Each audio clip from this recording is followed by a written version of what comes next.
A paz do Senhor, povo abençoado. Mais um momento com Deus, cheio de alegria, cheio de paz, cheio de tudo de bom, com grande amor no coração. Que assim seja com você também. Claro, é sempre um momento feliz quando estou aqui lendo a palavra do Senhor e também compartilhando com vocês este momento com Deus. Que Deus abençoe o nosso dia, nos dando total discernimento e entendimento de todas as coisas que aconteceram no nosso dia a dia. Que o Senhor nos fortaleça e nos ajude a produzir fruto do Espírito. Vamos fazer nosso momento de oração.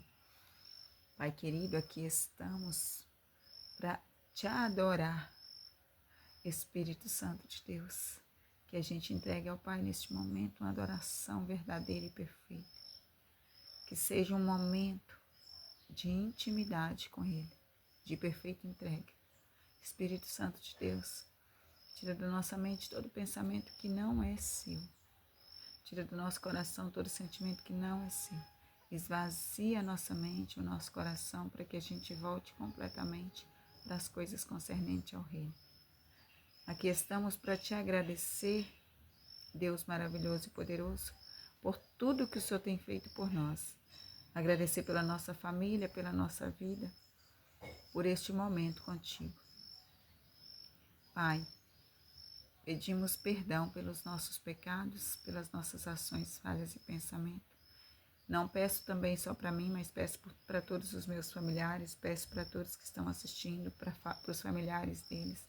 Pedimos para todos aqueles, Senhor, que confiam em Ti, mas que vezes ou outra peca contra Ti e também contra o próximo. Perdoa os nossos pecados, Senhor, e nos ajude a perdoar as ofensas que os outros nos fazem. Nós sabemos, Senhor, que se a gente não perdoar o nosso próximo, o Senhor também não vai nos perdoar. E é por isso que a gente precisa estar com o coração limpo, Senhor, para que a gente possa perdoar as pessoas. Blinde, Senhor, a nossa vida, o nosso coração, a nossa mente, para que nada que venha de fora venha atingir a nossa vida. E ajude-nos, Senhor, a lidar com os nossos próprios conflitos. Que o Espírito seja fortalecido, para que a carne enfraqueça e que a gente não venha fazer nada que não provém do Senhor. Que o Espírito Santo venha ministrar a Tua palavra maravilhosa. Que o Teu Espírito Santo venha falar ao nosso coração neste momento. Tua palavra é o nosso alimento e ela fortalece o nosso espírito e o nosso espírito fica alegre, cheio de amor, cheio de paz e cheio de tudo de bom. Porque tendo o fruto do Espírito, a gente não vai de forma nenhuma produzir fruto da carne. Corra lá, pega a tua Bíblia, porque a fé vem por ouvir e ouvir a palavra de Deus. Louvado e exaltado seja o nome do Senhor, agora e para sempre. Amém. Graças te damos, Senhor. Aleluia, glória a Deus. Vamos ler o capítulo 2 de Lucas. A gente já gravou o primeiro, tá aí. Assistam lá depois. Do versículo 1 ao versículo 7, está dizendo que naqueles dias foi publicado um decreto de César Augusto convocando toda a população do império para recensear-se. O primeiro recenseamento foi feito quando Quirino era governador da Síria. Todos iam alistar-se, cada um à sua própria cidade. José também saiu da Galiléia, da cidade de Nazaré, e foi para a Judéia, até a cidade de Davi, chamada Belém, por ser ele da casa da família de Davi, a fim de alistar-se com Maria, sua esposa, que estava grávida. E aconteceu que, estando eles ali, chegou o tempo dela ter a criança. Então Maria deu à luz seu filho primogênito, enfaixou o menino e o deitou numa manjedoura, porque não havia lugar para eles na hospedaria. Glória a Deus, aleluia. Tá bem explicado, né, que eles iam fazer um recenseamento, um alistamento, cada um na sua própria cidade, e José foi para lá porque ele era dali daquela região, foi ele, Maria, e ali naquele lugar ela deu à luz a Jesus. Não tinha onde colocar, não tinha lugar para hospedar. Eles se hospedaram numa estribaria e ali Jesus nasceu e colocaram ele numa manjedoura. No versículo 8, ao versículo 20, está dizendo que havia naquela mesma região pastores que viviam nos campos e guardavam os seus rebanhos durante as vigílias da noite. E um anjo do Senhor desceu aonde eles estavam, e a glória do Senhor brilhou ao redor deles, e ficaram tomados de grande temor. O anjo, porém, lhes disse: não tenha medo, estou aqui para lhes trazer boa nova de grande alegria, que será para todo o povo.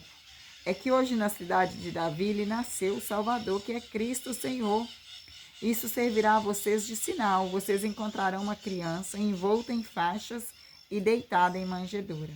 E de repente apareceu com um anjo uma multidão do exército celestial, louvando a Deus, dizendo: glória a Deus nas maiores alturas e paz na terra entre os homens, a quem ele quer bem. Quando os anjos se afastaram deles e voltaram para o céu, os pastores disseram uns aos outros: vamos até Belém e vejamos os acontecimentos que o Senhor nos deu a conhecer. Foram depressa e encontraram Maria e José e a criança deitada na manjedoura. E vendo isso, divulgaram o que lhes tinha sido dito a respeito deste menino. Todos os que ouviram se admiraram das coisas relatadas pelos pastores. Maria, porém, guardava todas estas palavras, meditando-as no coração. E os pastores voltaram glorificando e louvando a Deus por tudo que tinham ouvido e visto como lhes tinha sido anunciado. Glória a Deus! Coisa linda! O privilégio desses pastores que estavam ali guardando seus rebanhos durante a noite. E aí o anjo chega e fala para eles que nasceu o Salvador e que eles poderiam ir, que eles iam encontrar ele numa manjedoura. Glória a Deus, aleluia. E eles foram e encontraram Jesus. Glorificaram o nome de Deus. Deus é maravilhoso. Que a gente glorifique o nome de Jesus, que a gente glorifique o nome do nosso Pai, o nome do Espírito Santo. Com a nossa ação, com a nossa fala, com o nosso pensamento, né? Com a nossa conduta. O versículo 21 está dizendo que ao se completarem 8 dias, quando o menino foi circuncidado, deram-lhe o nome de Jesus. Esse nome tinha sido dado pelo anjo antes de o menino ser concebido. O versículo 22 ao 24 está dizendo que passando o dia da purificação deles, segundo a lei de Moisés, levaram o menino a Jerusalém para apresentar ao Senhor, conforme o que está escrito na lei do Senhor. Todo primogênito será consagrado ao Senhor. Também foram para oferecer um sacrifício, segundo o que está escrito na referida lei, um par de rolinhas ou 2 pombinhos. Aqui na lei de Moisés tinha que ser purificada, né? Porque Maria tinha dado à luz e, segundo a lei de Moisés, havia uma purificação depois que a mulher tinha o fluxo do sangue, né? E no caso, uma mulher, quando dá à luz, ela tem fluxo do sangue. Então, depois da purificação, de acordo com a lei de Moisés, Jesus foi para ser apresentado ao Senhor. E aí ele era o primogênito e tinha que ser consagrado ao Senhor. E eles ofereceram sacrifícios, que era uma rolinha ou 2 pombinhos. Por quê? Antes de Jesus morrer na cruz, ofereciam-se sacrifícios. Hoje não, porque para a honra e glória do Senhor, Jesus se sacrificou e derramou o teu sangue na cruz para que nós fôssemos totalmente libertos. O sacrifício foi feito por Jesus. Do versículo 25 ao versículo 35, fala que em Jerusalém havia um homem chamado Simeão. Este homem era justo e piedoso e esperava a consolação de Israel, e o Espírito Santo estava sobre ele, a consolação de Israel, Jesus. Ele tinha recebido uma revelação do Espírito Santo de que não morreria antes de ver o Cristo do Senhor. Movido pelo Espírito, ele foi ao templo, quando os pais trouxeram o menino Jesus para fazerem com ele o que a lei ordenava, que era apresentar Jesus no templo. Simeão tomou nos braços e louvou a Deus, dizendo: agora, Senhor, pode despedir em paz o teu servo, segundo a tua palavra, porque os meus olhos já viram a tua salvação. Despedir, que ele está dizendo, é que ele agora poderia morrer em paz. No versículo 30 que diz: porque os meus olhos já viram a tua salvação, a qual preparaste diante de todos os povos, luz para a revelação aos gentios e para a glória do teu povo Israel. Claro que ele está falando aqui de Jesus Cristo, né? No versículo 33 está dizendo: o pai e a mãe do menino estavam admirados com o que se dizia a respeito dele. Simeão os abençoou e disse a Maria, mãe do menino: eis que este menino está destinado tanto para a ruína como para a elevação de muitos em Israel e para ser alvo da contradição. No versículo 35 está dizendo: para que se manifeste os pensamentos de muitos corações. E está dizendo também: quanto a você, Maria, uma espada atravessará a sua alma. Ele está dizendo: quanto a você, que deu a luz a ele, você vai sofrer muito. Por quê?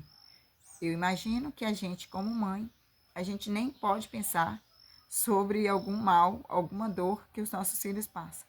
Você imagina uma morte como foi a de Jesus? Cheia de humilhação, além das difamações, das blasfêmias, né, dos julgamentos, ele ainda passou por aquela dor terrível. Então, por isso que Simeão aqui está falando que Maria ia atravessar uma espada na alma dela. 36 ao 38, está dizendo que havia uma profetisa chamada Ana, filha de Fanuel, da tribo de Ásia. Ela era bem idosa, tendo vivido com o marido 7 anos desde que tinha se casado. Agora ela era viúva de 84 anos.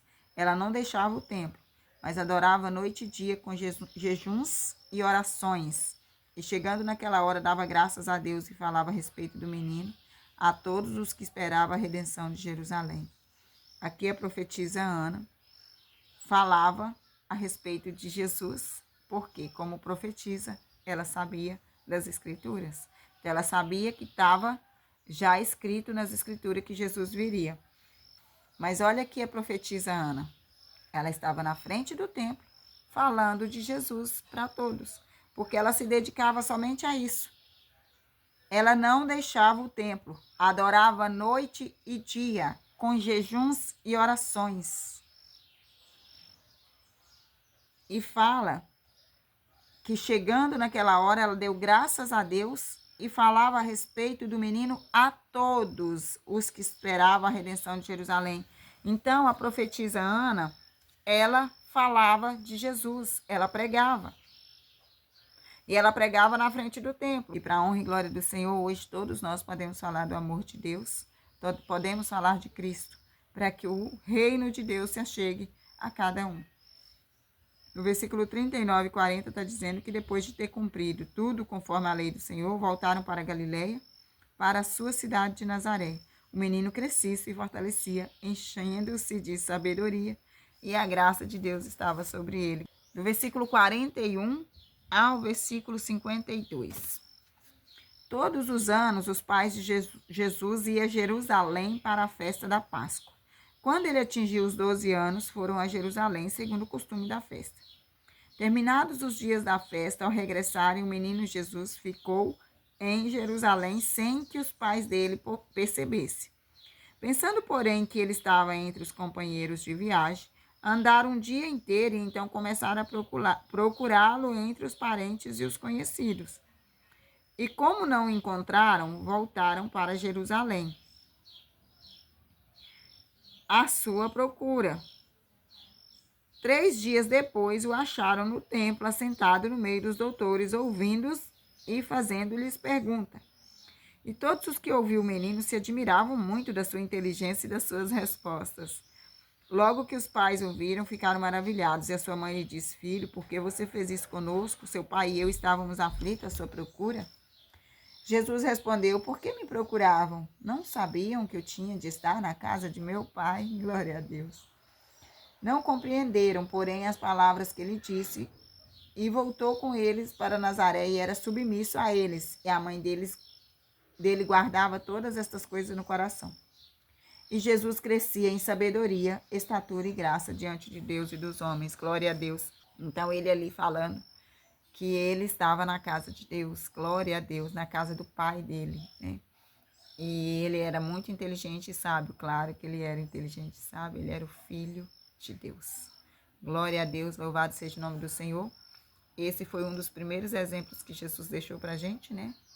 É aqui em Lucas, capítulo 2, onde ele vai para o templo para falar com os doutores da lei, e ali ele fica fazendo pergunta. Esse é o primeiro exemplo que ele deu.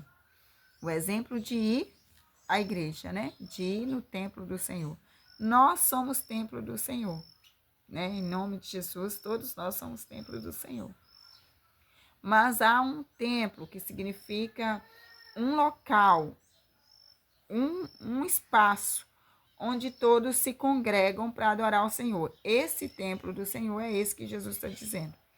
E aqui Jesus está dizendo que ele está na casa do Pai. Então, ele chama o templo de casa do Pai. Então, é em nome de Jesus que a gente siga esses exemplos de Jesus e vá à igreja. Claro que eu não estou falando só para você, para mim também, porque eu sei que é muito difícil, às vezes, a gente sair da nossa comodidade, do nosso descanso, né, para ir para a igreja. Mas acredite, quando você vai para a igreja, você está descansando muito mais. Porque ali você está aprendendo a descansar no Senhor, todas as suas preocupações, todas as suas ansiedades, todos os sentimentos que estão em você, você vai colocar ele diante do Senhor. Então, em nome de Jesus, vamos para a igreja, seguir este grande exemplo de Jesus, que estava lá no templo. Outro exemplo que ele deixou para a gente é que ele fazia perguntas para os doutores da lei. Aqueles que estavam ali sabiam as escrituras. E Jesus ia perguntando para eles, né? Sobre os assuntos relacionados ao reino. E eles respondendo e admirados com a inteligência dele. Vá perguntar para o Espírito Santo de Deus e vá buscar a revelação da parte do Senhor na Bíblia. Hoje, para a honra e glória do Senhor, se você tiver curiosidade do reino de Deus, você aprende tudo o que você precisa saber para se fortalecer e para ir bem aqui na terra. Porque está tudo revelado na palavra do Senhor. Não estuda a Bíblia quem não quer, porque a Bíblia é um manual de instrução e ela está gratuitamente. Se você não tem o manual escrito, tem aplicativo da Bíblia, que é a mesma tradução. E nesse aplicativo, tanto você pode ouvir, como você pode ler. Então, não há desculpa para não ler a Bíblia. Tem várias formas de estudar a Bíblia. Precisamos buscar conhecimento sobre o reino de Deus, sobre as Escrituras. Foi isso que Jesus estava fazendo ali. Foi para o templo e ali no templo ele buscava conhecimento sobre as coisas concernentes ao reino. Que assim seja na nossa vida, né? Que a gente tenha esse desejo constante em nosso coração de buscar as coisas concernentes ao reino. Fique com Deus até o próximo vídeo. Amo vocês em Cristo Jesus. Deus abençoe você e toda a sua família.